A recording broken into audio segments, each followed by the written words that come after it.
Deixa eu te fazer só uma pergunta. Você gosta de ler? Conta pra gente, manda mensagem. Em novembro do ano passado, uma iniciativa do Instituto ProLivro, a Retratos da Leitura no Brasil, apontou que 53% dos entrevistados não leram nem mesmo parte de uma obra nos 3 meses anteriores à pesquisa. É a primeira vez na série histórica que o levantamento conclui que a maioria dos brasileiros não leem livros. E sabe o que é mais curioso? Cada vez mais as escolas têm deixado de ser um lugar de leitura. Mas quais são os fatores que levam a esse desinteresse? Será que algumas estratégias podem mudar esse quadro? É sobre esse assunto que a gente conversa agora com a escritora e doutora em letras, Juliana Pádua. Seja muito bem-vinda. Boa tarde, Ju. Boa tarde. Tudo bem, Juliana? Bem-vinda, Tudo bem, viu? obrigada. Muito obrigado. Você viu que fizeram um cenário bonito Lindo para você demais, aqui? vou falar pra você, olha aí. Não é? Lindo demais, Ficou cara. incrível. Estamos literalmente no meio dos livros. Literalmente nos livros, exatamente isso. Muito Ju, legal, quando a gente muito legal. fala que os brasileiros têm lido pouco, né? Eu acho que cada um sempre vai ter o seu motivo, né? É falta de tempo, são as redes sociais, enfim, a vida é agitada, eu não consigo mais ler, não tenho mais concentração, e vai ter aquele monte de motivo. Mas eu queria que você falasse em relação à importância dessa leitura, porque se a gente aprende isso ou adquire isso desde cedo, dificilmente esse hábito vai embora. Sem dúvida. É isso. Acho que eu vou dar um passo atrás. Vamos pensar a diferença entre hábito, gosto e prazer. Boa. Então, assim, quando a gente está, por exemplo, de manhã e vai tomar café, então se eu tomo café todos os dias, isso é um hábito. Mas eu tenho algumas preferências, né? Então alguém vai preferir um pãozinho, né? Outro uma tapioca, uma fruta, isso é o gosto. Agora o prazer é aquela necessidade. Quando a pessoa acorda e fala assim, gente, se eu não tomar meu café, o meu dia não está funcionando. Então a gente tem, no Brasil, problema sério com hábito. Mas mais do que isso, a gente também tem um problema com o gosto da leitura. E eu acho que isso acontece em especial porque muitas vezes a leitura, e eu vou sempre puxar a sardinha para a literatura, que é meu universo, ela está muito atrelada, em especial nos ambientes escolares, ao para que isso? Né? Então, aquele desejo que a gente tem do café da manhã, eu preciso, muitas vezes é deixado de lado, porque a gente é instigado a ler para alguma coisa. Então, a leitura ela é importante para tudo, né? Melhora as nossas relações sociais, não só para ter um bom papo nas rodas de conversa, mas também para a gente ler o mundo com mais qualidade, né? Muitas vezes um livro, seja ele literário ou não, porque hoje a gente tem muitas obras que são informativas, né? Eu até trouxe alguns exemplos de livros, mas existem hoje no cenário obras que são de caráter informativo, mas que ela tem uma pegada que também nos convida a pensar, a imaginar. Então, em resumo, desde o início, desde a nossa fase embrionária, desde a barriga da mãe, né, a gente tem vários estudos que falam sobre isso, é muito importante a leitura porque ela afina a nossa percepção para o mundo, ela nos instiga um bom senso de humor, a desenvolver uma beleza, a criticidade, a empatia. Então, ler é fundamental. Incrível o que você falou. Mas assim, na nossa época, minha idade, a gente tem exatamente a mesma idade, estudamos na mesma escola, não na mesma cidade, porém na mesma escola, que foi no SESI, né? A gente estudou no SESI. E o SESI, ele tinha essa cultura da leitura. Mas vem a minha parte crítica agora. A gente era obrigado a ler livros que a gente não conseguia. E não entendia. Não entendia, era muito pesado, era o Curtiço, os Lusíadas. Então, assim, aquilo pra gente era muito maçante. A coleção Vagalume. Depois você começa a entender, você fala assim, poxa, é muito boa essa literatura, Sim. é muito boa. E aí, não dá aquela vontade da gente ler. Aonde me despertou essa vontade? Quando um professor falou assim, escolha o livro que você quiser. Pode ser até um gibi, ele falou, independente. E venha traga o livro e a gente vai fazer uma dissertação sobre isso aí. E aí, a mim começou a ter essa vontade de ler. Foi o que você falou, da imposição, né? Tem que ler tal livro, tem que ler tal coisa. Que são literaturas maravilhosas, né? Essa questão. Mas talvez não naquela época, não naquela idade, né? Você acha que isso prejudicou um pouco hoje a maioria das pessoas não ter um pouco dessa vontade dessa leitura? Eu acho que sim, pensando ao longo da história, né, como que isso também vai deixando de lado, mas também uma coisa ligada à geração, né? Por muito tempo, a gente tinha um tempo, a gente não era acionada toda hora pelo WhatsApp ou coisa parecida, né? E não tínhamos tantos estímulos. Então, assim, mesmo que a gente não gostasse muito, falar, não tá fazendo nada aqui, vou ler esse livro. Você ia para a biblioteca fazer trabalho, verdade. né? Agora, assim, o que não falta é coisa para a gente fazer. Verdade. Então, o que é importante? A gente pensar em livros que instigam o nosso desejo, o nosso prazer por essa leitura. E isso pode acontecer das mais diferentes formas. Eu acho que a primeira condição é a liberdade de escolha, né? De você identificar do que você gosta. Porque se a gente for pensar, as pessoas passam muito tempo nos celulares e elas estão lendo. Então, assim, elas gostam de ler. Ou pelo menos estão ali lendo, mas talvez é o livro que talvez, como a gente citou, livros, né, clássicos que estão em termos do mundo em que estamos inseridos, está um pouco distante, às vezes uma linguagem um pouco mais complexa. Não que isso não seja necessário, desenvolver esse fôlego para essa leitura, mas a gente pode começar por algo assim, né? Eu trouxe esse livro que chama Zap do Olimpo, e a primeira coisa que a gente olha quando a gente vai para a quarta capa é que é um livro que vai brincar que fala a linguagem do WhatsApp. E quando a gente está no nosso celular, a gente faz o quê? A gente passa para cima. Então o livro começa passando para cima e tudo que acontece aqui é que Zeus, né, ele cria um grupo no WhatsApp. E aí o que é legal é que todos os personagens dos mitos gregos, que fazem parte muito do universo, quando a gente inicia as primeiras leituras, né, essas memórias desses textos ancestrais, eles são retomados aqui e começa cada personagem sendo retomado dentro das suas características, usando os emojis.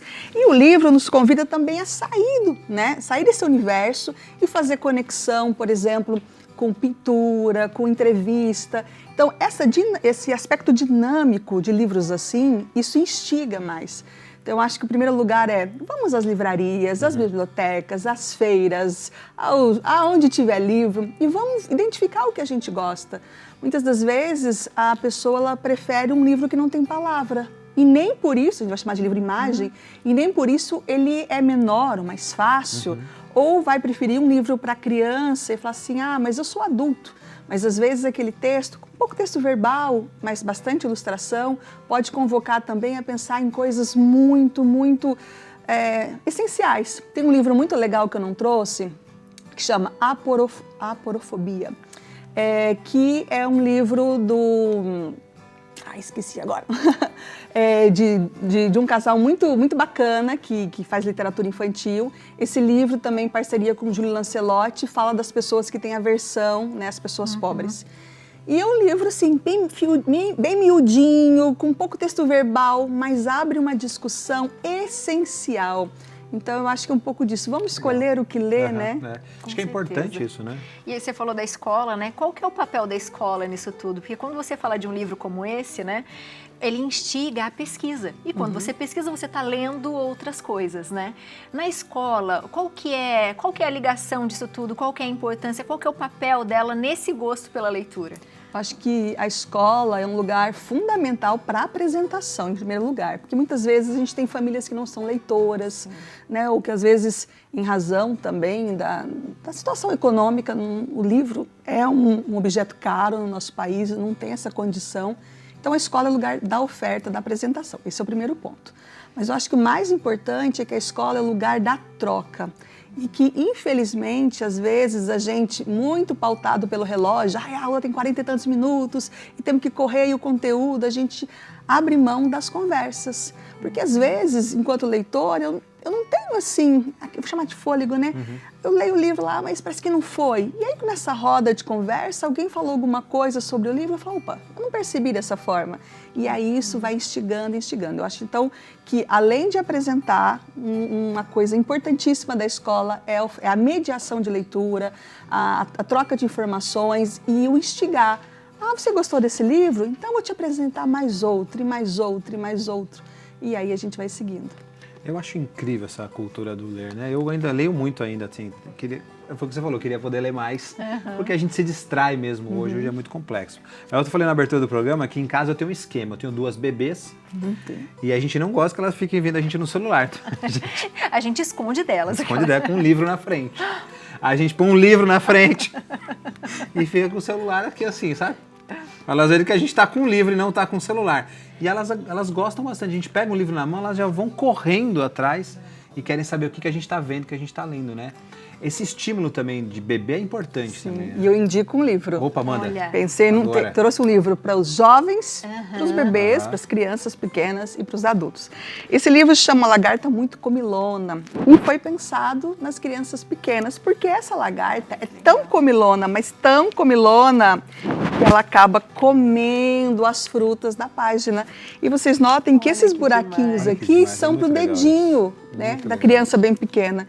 Então essa leitura, ela vai instigando a imaginação, né? Acredito que as crianças ali bem pequenas, elas vão colocar e já imaginar, nossa, ela passou por aqui, elas por estão aqui. na fase do comer as páginas ainda, vou confessar pra E você. existe um texto que é muito legal que diz que os livros mais amados são os livros mordidos. Surrado, né? né? Isso mesmo. Isso porque a criança, o bebê em especial, ele vai aprender o mundo pelos sentidos, da descoberta. Então, quando ele está mordendo um livro, é sinal que esse livro é um livro muito bom, muito bacana. Mas aí, voltando à sua pergunta, é muito importante, sim, não só ver, né, ter esse exemplo, mas também o exemplo de olhar o livro. Então, uma dica, sentar, folhear, ter esse tempo da leitura, porque não é só o objeto, mas a relação que a gente tem com esse objeto. Então, como a nossa leitura vai construindo. E o mais importante depois, o falar sobre, e mesmo as crianças que não estão verbalizando, quando elas apontam, né? Isso também é a sua construção, simbolizando, né, o seu prazer pelo texto. É o afeto, né? Ela vai lembrar. Minha mãe fazia isso muito pra mim. Minha mãe lia muito pra mim, né? Professora, eu não sabia ler, então eu queria saber tudo que ela estava fazendo. E ela lia muito pra mim. E isso virou aquela coisa do afeto. Então, o final de semana é o horário que eu tenho pra ler com a minha mãe. E aquilo fica na cabeça da criança e ela quer levar isso mais pra frente. Aí você falou que trouxe um livro para adolescentes, porque eu acho que tem uma certa idade que eles vão ter que ler por causa da escola, eles vão cumprir isso, mas a rede social é tão atrativa, né? Você mostrou um exemplo ali, o que mais a gente poderia fazer para o adolescente? Tem um livro, tá aqui, chama Rometa e Julieu, ele foi finalista, ele foi premiado no Jabuti, e é um livro que reconta a história Romeu e Julieta. Eu falo, mas isso até aí a gente já sabe, já assistiu o filme, já ouviu tanto, mas aqui nós temos um outro lance, porque o que aconteceu é que tudo aconteceu via celular. Então, a mensagem que era chegar lá, Olha, né, que chegava a legal. cavalo, Uhum. é que o celular desligou. Então, a gente atualiza. Então, essa retextualização, esse novo contexto que dá, né? Então, é um livro quando a gente abre, a própria relação da palavra como é escrita, né? Também brinca com a linguagem do celular. Nos convida a, quem sabe, ir lá no Shakespeare e ler, né? Só que o que é muito interessante, vocês notem, não só pelos livros expostos, também pela minha fala, que eu gosto muito dos livros diferentões. Mas o livro diferentão, ele não precisa ser esse livro que abre, que tem todos esses, né? Ele pode ser um livro muito simples, e o diferente é como aquilo vai me tocar, né? Na maneira como ele vai me convidar a pensar também. Mas eu trouxe um livro também para adultos que é diferentão, porque às vezes a gente acha que esses livros são só para criança. E não. E eu trouxe um livro aqui que chama Mala Quadrada, Cabeça Quadrada. E a gente olha e fala, nossa, isso aqui é livro? Tem coisas que a gente... Eu vi ali um pedaço de uma torta ali, ó. Aquilo lá é um livro também. Muito legal. E o que é legal, que aquilo ali, eu acho que é muito importante também a gente pensar nos livros que são de produção independente, autopublicação. Então, ali a gente tem uma torta, em que a gente pode escolher o livro pelo sabor, eu escolhi a torta de morango. E nesse livro você tem memórias, né, afetivas ligadas à culinária, mas também tem folhas em branco, o que nos convida também a contar a nossa própria história, as nossas próprias relações. Mas esse livro aqui é muito legal, porque ele vai falar de uma pessoa que tem uma vida totalmente quadrada, né, tudo que faz, computador, vive em apartamento, tudo cinza, até que descobre que está grávida. Só que note que o texto, ele é todo quadrado, mas quando descobre, o livro vai mudando as páginas. E no momento que ela fica grávida, fiquei grávida, o livro fica redondo. Então, é um livro que vai falar sobre os desafios e os rumos que a vida vai tomando, né, conforme a maternidade chega, mas também é um livro que tira esse aspecto quadrado, né, assim, muitas vezes de uma vida rígida, enlouquecida, e vira de ponta cabeça com a maternidade. Então, ó, até o texto vira. Então, é importante a gente pensar que tem livro para todo mundo, tem livro para todo gosto. Então, às vezes a gente fala assim, eu não gosto de ler, eu não tenho tempo. Talvez não tenha tempo para ler um Dom Casmurro, que existe um comprometimento. Mas existem livros, estilo Minuto de Sabedoria, sabe? Assim, que são microcrônicas, que são poesias, que dá para você amanhecer ali e falar assim, eu vou ler um poeminha hoje. Pronto, acabou. Só que esse pronto, acabou, às vezes vai ficar o dia inteiro reverberando na gente aquela narrativa, aquela poesia. Então, eu acho que a gente pensar que mundo é esse, quem somos e qual livro que está por aí nos esperando para a gente ler. Com certeza. Nós temos um depoimento, Muito vamos legal. assistir. Oi, gente, tudo bem? Sou Ingrid Dragoni, jornalista, letróloga, escritora. Tenho 6 livros infantis publicados, por enquanto. Quando a gente fala de incentivo à leitura na infância, é interessante pontuar que a faixa etária de 5 a 10 anos é a que mais lê no Brasil. Contudo, a concorrência das telas é muito grande. E para a gente criar o hábito da leitura é preciso constância. Se ela divide a atenção com a tela, fica complicado. Muito importante também é que os pais leiam com a criança. A leitura compartilhada gera memória afetiva, faz a criança associar a leitura, amor, a presença dos pais.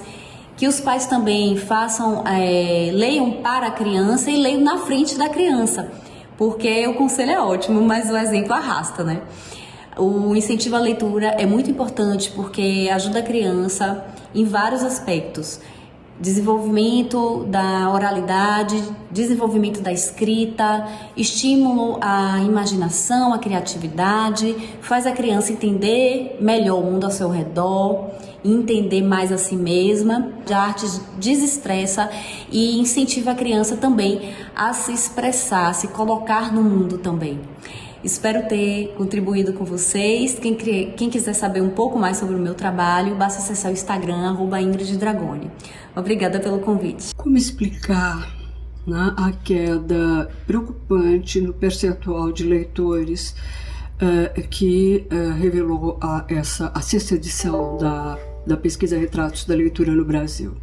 Eu acho que são muitos fatores, né? Sem dúvida, eu acho que a formação do leitor, né? E aí passa tanto pela escola, né? A formação do professor leitor, aquele que tem um repertório de leitura que possibilita desenvolver atividades prazerosas, interessantes e que agradem as crianças, e também, né, a valorização do livro dentro da família.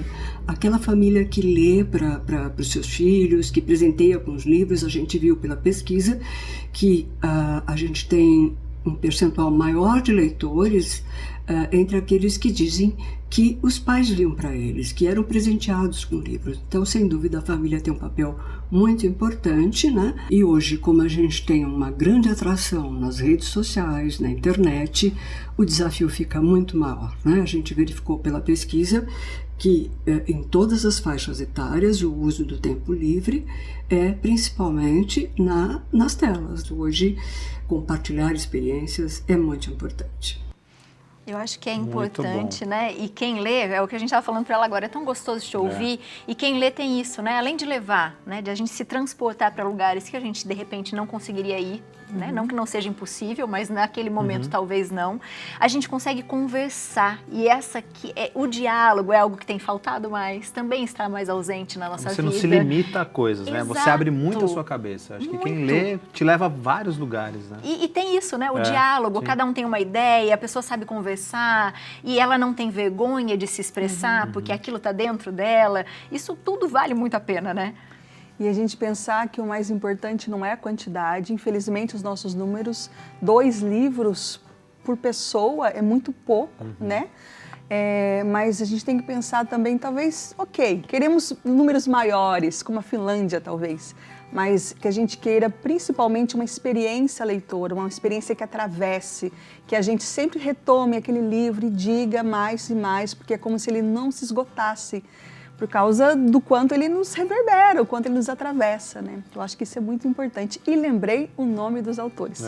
Aporofobia é do Lolo e da Blandina. Legal. Muito bom. Então Muito fica bom, uma muito dica. obrigado. Baratinho. Aí, Pronto, isso é dica bom pra também, você. Isso é bom também. Né? Livro Isso é chega. baratinho, importante. E ele ainda tem um bom recado social para todos nós, para a gente refletir bastante o que a gente tem feito com o próximo, que a gente precisa amar de verdade. É fácil amar quem está do lado, né? Então, aproveite essa dica. Seja sempre muito bem-vinda à nossa Obrigada. casa, Ju. Eu agradeço. Muito obrigado, Ju, foi Obrigada. ótimo. Você de casa aproveita para segui-la, @JulianaPádua81. Tem o site também, julianapadua.com.br e YouTube também, Juliana Pádua. Sobre literatura infantil, que demais. Obrigada, beijo, viu? Agradeço.